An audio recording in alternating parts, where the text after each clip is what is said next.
Most of my videos are about self-help, how to improve yourself, mindset. But this video here is about money. Because what I've realized over my life is that the people who have less money, they actually think about it more. So the less money you have, the more you think about it. I know it's kind of ironic, but in this video, what I want to do is show you some simple things that have worked for me, that have helped me and helped other people, and I think they'd be a benefit to you.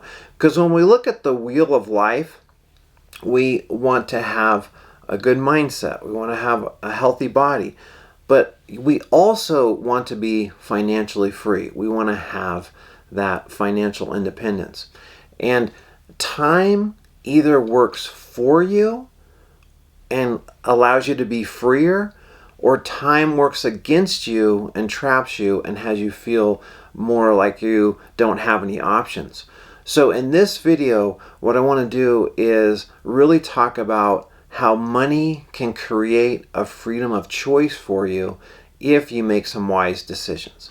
I once heard a wealthy person say something that seemed ironic and strange to me at the time. They said that money and loving it is not the problem. It's letting money become your master, and not that something that you're idolizing or adoring, but money is literally deciding what you do or don't do. And when I thought about that, it was like, wow, there's a lot of decisions I make based on money, probably you too. And when you look at that, you're like, how can I open this up so that money is not being the thing that is being the deciding factor if I go on vacation or not, or if I buy this or not, or if I have this experience or not. And if we're really honest, we would realize, yeah, money does play a big part. Not to love money or adore it, but it is controlling you just like a master would control you, because a master could tell you no, or a master could tell you yes.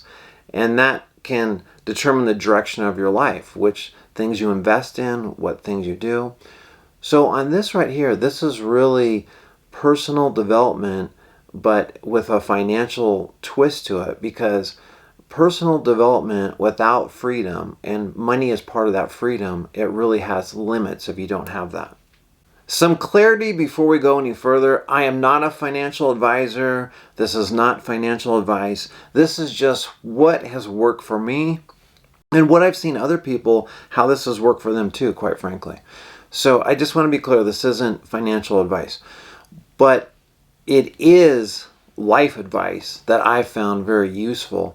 And it's something that has literally worked for me and changed my life. And once you see how powerful this is, and I'm going to talk about compound interest in investing, once you see how powerful this is, it's really simple and boring, but simple and boring is going to be the thing that works for most people if you stick with it and have the consistency.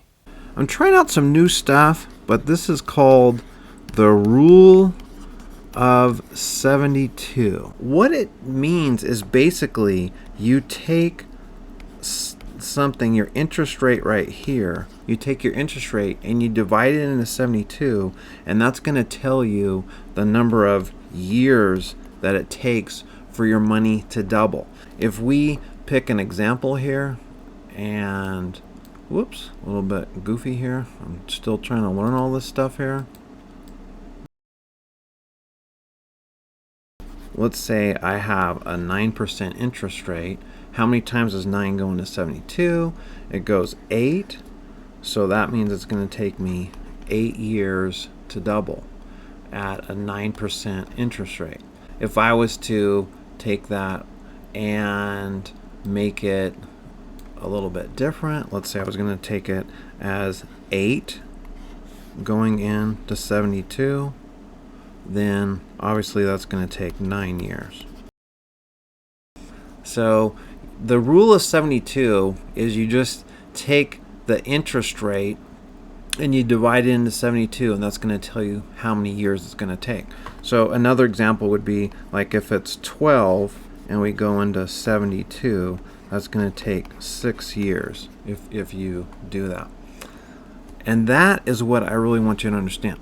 So you take $10,000, and this is telling you how often that money is going to double. It's going to double in 8 years.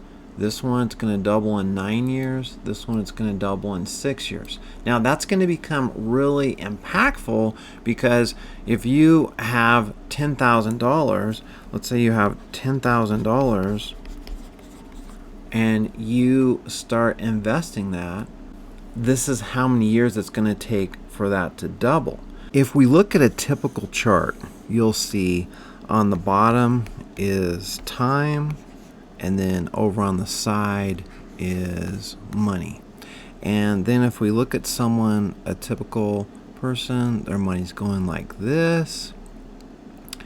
And then if we pick another person here,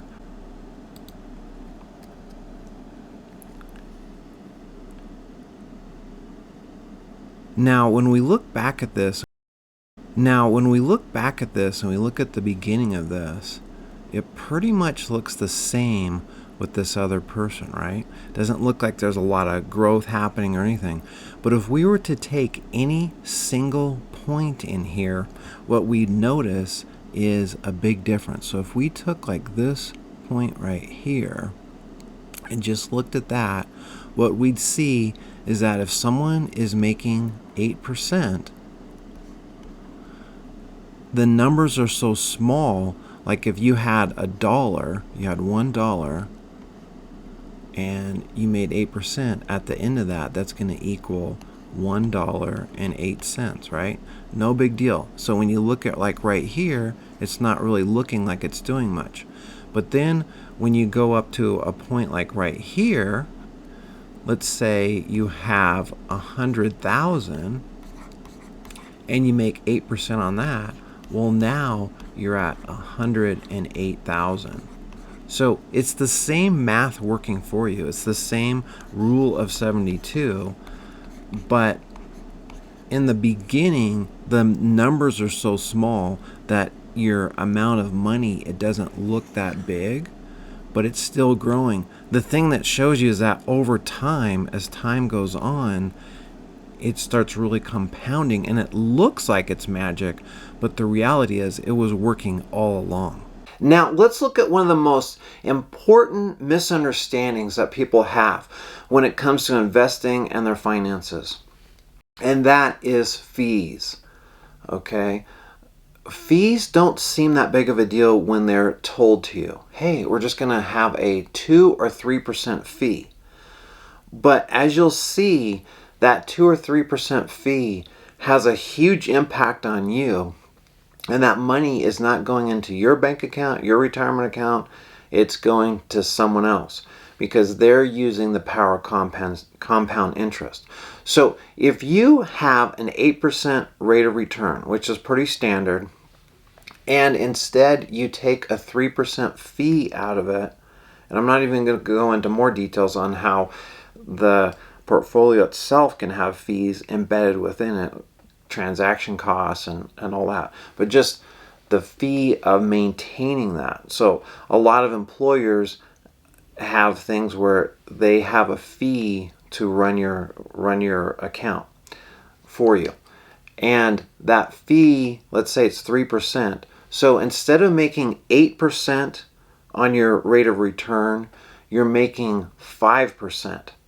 Now, when we apply that to the rule of 72, you're going to see how devastating that 3% rate of return fee is on you. And so instead of that 8%, you take the 3% fee out, and now you're down to 5%. Okay, a critical thing for you to realize is that at 8%, your money is going to double about every 9 years. Okay, we've gone over that. And then at 5%, your money is going to double every 14 to 15 years. If we look at, let's say, a 12% rate, right? A 12% rate, your money is going to double every 6 years. If we look at this small fee right here, like we say, it's only 3%, right? Only 3%. But that 3% is taking you from 8% and it's dropping you down to 5%. So instead of your money doubling every 9 years, now it's every 14 to 15 years. Now, if you take a typical person that has, let's say, a 30-year career, right? This one here, every 9 years, it's going to 3x, right? It's going to 3x. This one right here is only going to 2x. It's going to 2x, right?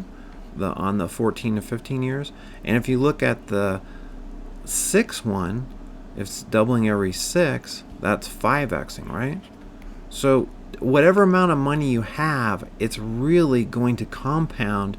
And what's the key? This one, I just threw the 12% in here just to show you something different here.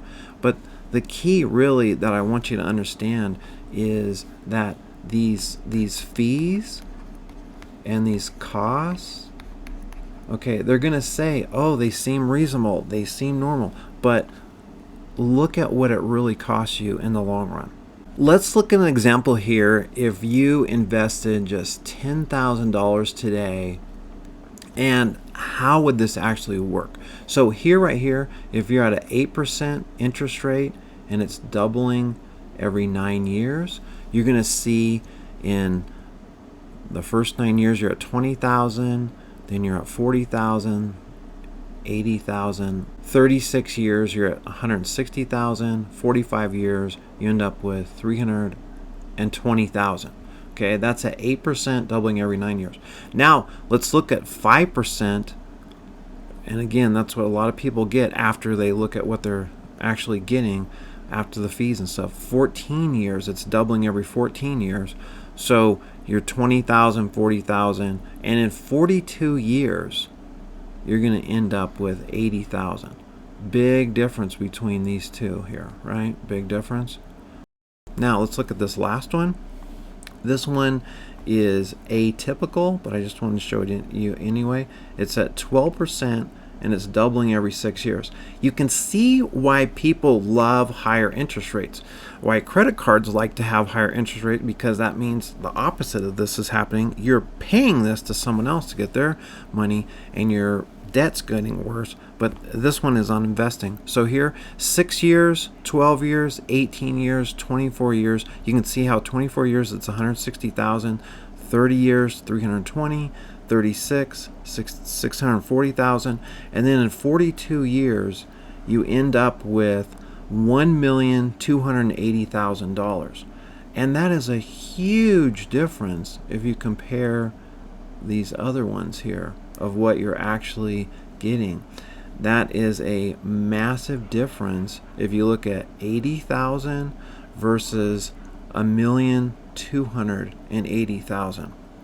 That's $1.2 million difference simply because of the interest. And again, a big part of this one, the reason I'm using this one here, this 5% one, is to show you what fees, how that ends up costing you, and expenses and expense ratios. They have lots of words for fees and costs, but it shows you the power of compound interest. And this is just putting $10,000 away and then investing it like in an index fund and then letting it roll and see what happens. You're not actively managing it or anything like that. You don't have to have all these sophisticated things. You just have to invest in a low index cost fund.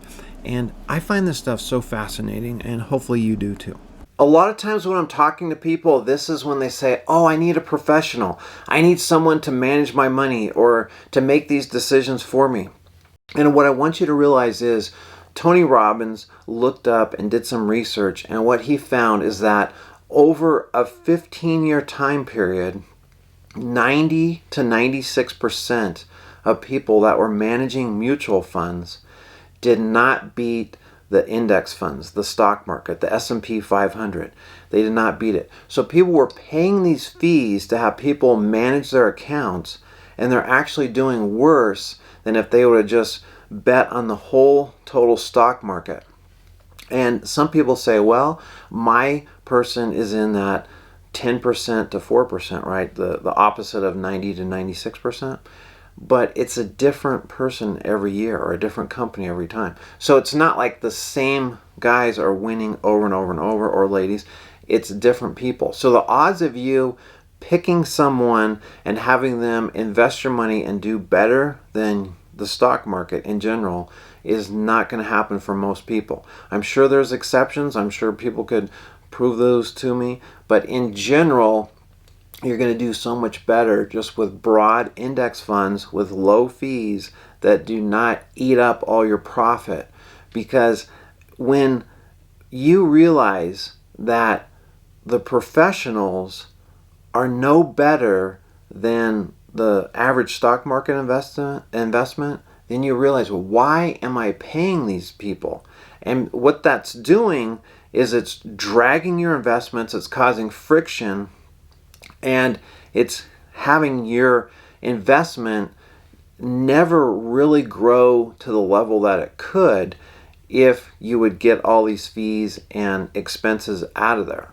There's a lot of psychological studies on how we hate to lose. We hate to have people rip off our money or lose something. That pain is 2 or 3 times more than the joy of getting something. But what we don't realize is that when we buy something today, instead of investing into our retirement account or our future, it has a cost. It's a hidden cost. We don't think about it. So if you buy something today for $100, what could have that been 10 years down the road? Could it have been $400, $500? So that cost today, when you buy something for $100, it's really $400 or $500 10 years from now. 20 years from now, it'd be a lot more. 30 years, even more. But we don't think in terms of those losses because we don't really relate to our future self. We don't relate to who we are down the road. It's almost like that's a stranger. And the more you can connect with your future self, the person that you're going to become down the road someday, then the more likely you are to invest and to see that as yourself rather than a stranger. Now, I'm not saying you should never spend money or not have some fun or enjoyment, but I want you to just weigh the cost and see, like, is this really taking me in a direction I want? Is this worth the potential loss of what I'm going to not have in the future? Okay. The other thing I want you to remember is that the sooner you start doing this, the better. If person A starts early, they don't do anything fancy, they let compound interest work for them, it's boring, it's not exciting, but they just let it work for them. And then person B, they wait till they're older, they wait till they're ready. They can have the same income, the same intelligence, the same opportunities, everything. The only difference is time. And the more time you have on your side with more consistency, then what's going to happen is your growth is just going to expand. So someone with time and all, it's not looking like it's making any difference, but over time it just expands and it goes. And that's what can happen for you if you just have the patience and you just do this. Now, in my example, I just said putting $10,000 in once and being done with it. But really you want dollar cost averaging, and that's where you consistently put in money every month, and over time that builds up and does amazing things for you, especially if you have low fees, low cost, and you're not paying all that stuff that's hidden in there. Because again, those low cost index funds, and you can get those through Charles Schwab, you can get them through a whole bunch of different brokerage firms, and you can have accounts that way where you are not paying that. And it doesn't matter if you have a Roth IRA, a regular retirement, or just an account you're saving in, you can substantially increase the amount of money you're going to have if you can lower those fees. And again, I'm not a financial advisor, I'm a teacher, but this is just things that I've learned. And I've also learned that teachers in general are either the third or fourth, depending on which thing you look at, the third or fourth most common to be millionaires. And that kind of surprised me. But what do a lot of teachers do? They're just putting money away every month. They're letting it compound, letting it grow. The sad thing is that they could have so much more if they really understood fees and cost and all that whole side of it. This video is for anyone at any age, but let's be honest, if you're a teenager in your 20s, this video could profoundly change your life if you started investing, let's say in your 20s, and you started putting a few $100s a month away, and you did that for 30, 40 years, you could have a tremendous amount of income. Now, some people will say, well, I'm older than that. And that reminds me of the story about the tree and the shade. You want a shade tree, right? The best time to plant a shade tree was 20 years ago, 30 years ago. But the next best time is now. And that's where you're at right now. You have a decision right now to invest in your future self, to put money aside for your future self, because that is where you're heading. That's where we're all heading. And if you're young, you have more time for that to compound. If you're older, you still have a chance. And you don't need to be brilliant. You don't need to have all this whiz kid stuff. You just need to be predictable and steady. All of our fables tell us that, right? Like the rabbit and the hare. It's slow and steady that wins the race. Boring that wins the race. Because in the end, what you want is freedom, and there's no better freedom than financial freedom added to all your other freedoms like health and wealth and friendships. So I hope this video helped you. I hope it stirred some thoughts in your mind. If you have any questions, you can send me an email at brian@infinityshiftssystem.com, and I can help you on that. Again, I'm not a financial advisor. I'm not claiming to be, but I have learned some things that are really helpful, and I wish more people knew about these. All the best to you, and I'll see you in the next video.